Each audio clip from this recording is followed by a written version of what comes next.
In this video, we'll start with the basics of geometry. Now, geometry is the branch of mathematics which deals with your shapes and figures. You may have already studied about some of the basics in class 4. So let's just do a quick revision of them. The first is a point. Now, a point means an exact location or simply a dot. So when I make a dot,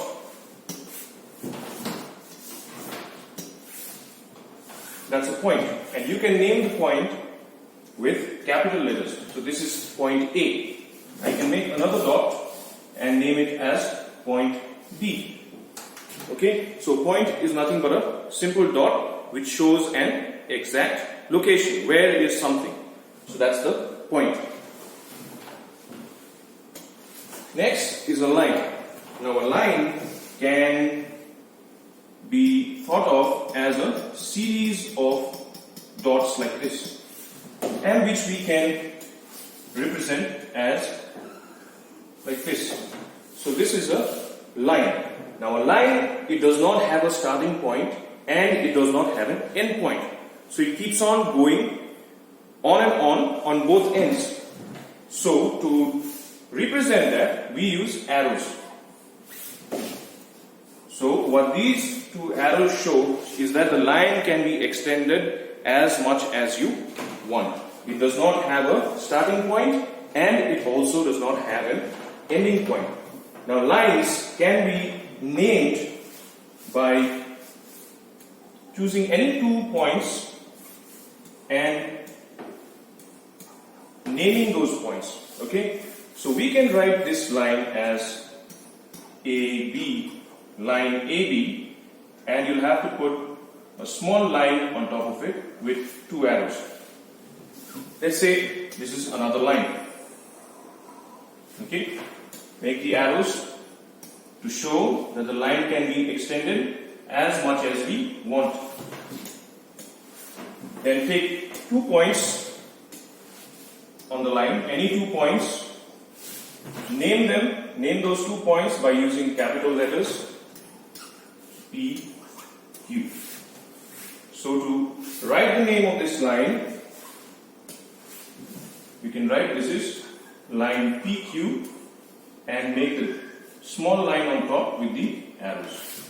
So this represents this line PQ. Next we come to a line segment. Now a line segment is part of a line. That is why it is called a segment. So a line segment has a fixed starting point. Here point A is the starting point and point B is the ending point. So it has a fixed start point and a fixed end point.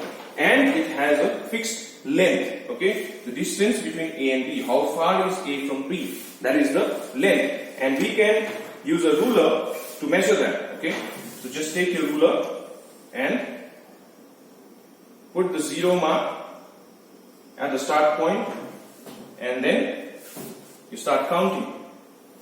Look at the grading, it has come to 20. So that means that this line segment is 20 centimeters. So it has a fixed length.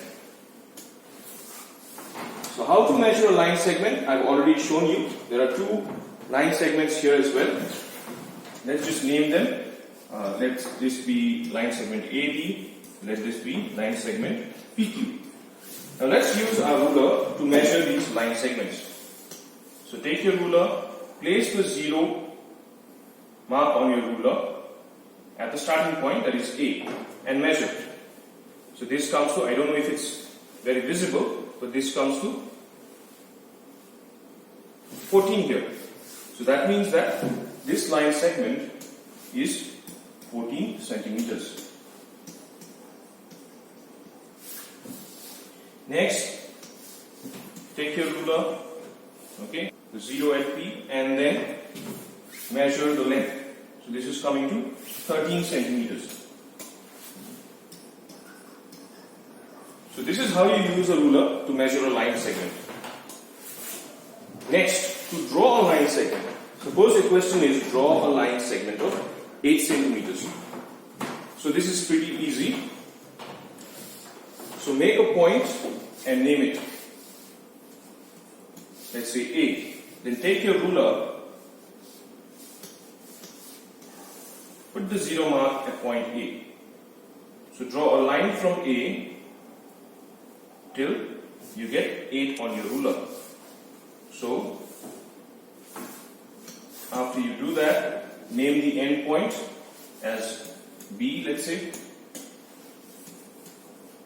and you write the length, that is 8 centimeters. So that is your line segment. Now we can name the line segment just like how we name the line as AB. But here we don't have the arrows, we just have a dash or a small line segment on top of the name. Next question, draw a line segment of 15 centimeters. So again, choose a point, take your ruler, okay, to that point, take your ruler and put the point at 0 and then draw the line to 15. So here is 15. Then you name the starting point and the ending point.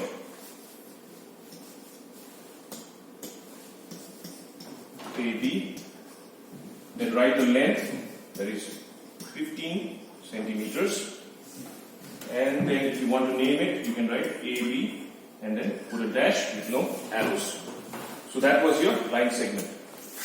Next we have a ray. Now a line segment and a line, okay, they do not necessarily have to be straight always. You can have lines which are curved like this. Okay, this is also a line. A line segment could also be something like this with a fixed length, but it does not necessarily have to be straight.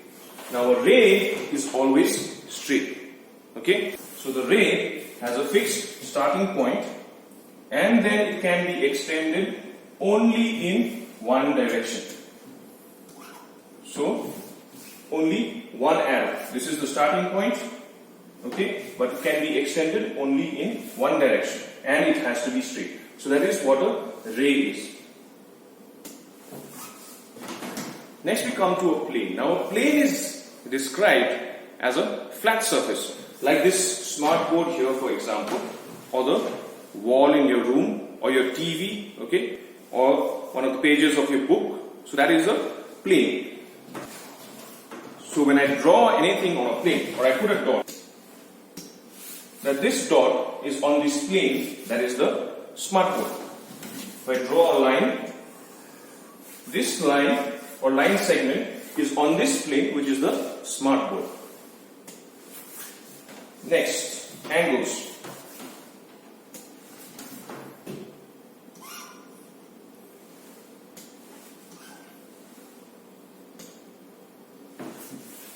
Let's say we have a ray like this.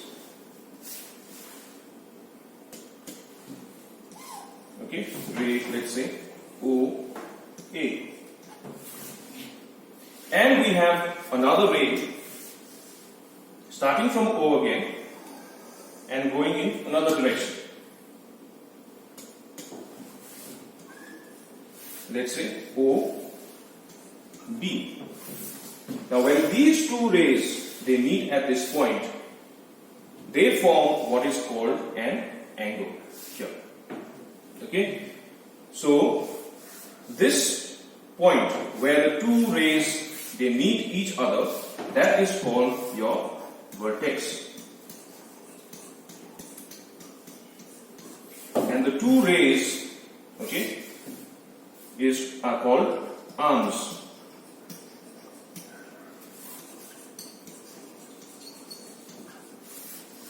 And this is called your angle. So when two rays, they meet at a point, they form an angle with each other. And the two rays are called the arms of the angle. And the point where the two rays meet, that is called the vertex. Now, when the two rays, they meet at a point, they form an angle on the inside of the arms. Okay, that is called your interior angle.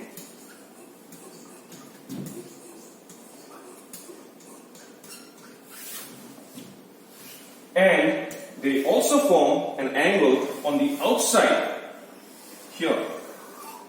This is called the exterior. Exterior meaning outside.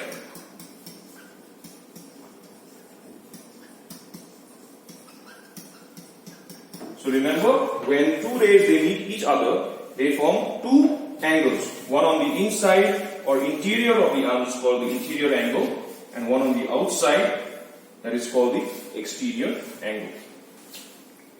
Now when you have to name this angle, okay, we use a small angle symbol like this, and then we write the name A, O and B.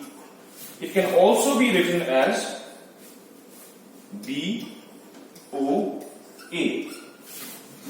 Okay, so you can write it as AOB or BOA. But remember that the vertex, that is O, the point where the two rays meet, that should always be in the middle.